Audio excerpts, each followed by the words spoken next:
Well, today marks exactly 7 years since Pretty Nkambule, Solomon Nyirenda and Yvonne Mnisi were trapped underground at Lily Mine in Barberton, Mpumalanga. Their remains have still not been retrieved and the family's quest for justice continues.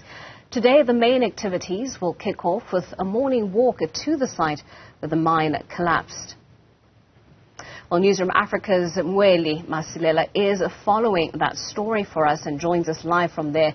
Mweli, we know that there's a host of activities that we can expect from today's commemorations, but what can we look forward to seeing today?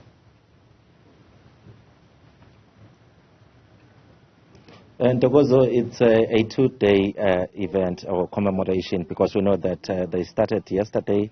The leader of Action SA visited the local chief, Tikondele Lamini, and then joined a prayer service here at the campsite because where we're standing now, it is actually the campsite. This is where the families of the three trapped miners have been staying for more than 3 years now. In fact, they started staying here in 2019. So their aim is actually to put pressure on the government as well as the mine management to ensure that the bodies or the remains of the three trapped miners are retrieved from underground. We know that there were efforts from the Department of Mineral Resources and Energy to try and implement that recovery mission, but because of unstable ground, they had to abort that mission. We know that at some stage, some of the former employees as well as the family members of the three trapped miners tried to go down underground and do the job themselves. That is the effort to retrieve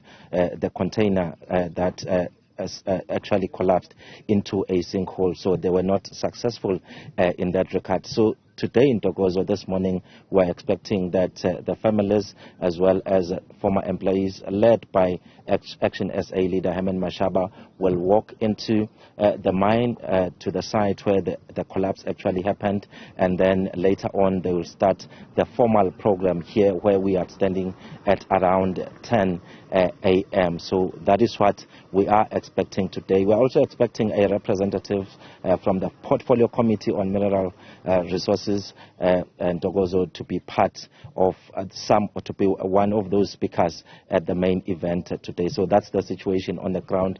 My colleague Max Solotolo will show you on my right. It's actually the tent that has been set up, and we can see that already there's some people that are here to attend the prayer service because we understand that by 7:30 everyone must be gathered here. I can see some of the family members and some of the former employees of Lily Mine. So, but unlike the previous commemorations, Thokozo, we are not expecting a huge event because really there's been a lot of litigation in this case that involves potential investors involving as well as the mine owners, and it looks like that fight goes on. You know that previously we would have, for example, AMCU President Joseph Matunjwa, because we know that most of the workers that were here were represented by AMCU, but it looks like today he won't be here. And also we would have the management of Vantage Goldfields, the owners of Lily Mine. It doesn't look like they'll be here today, so really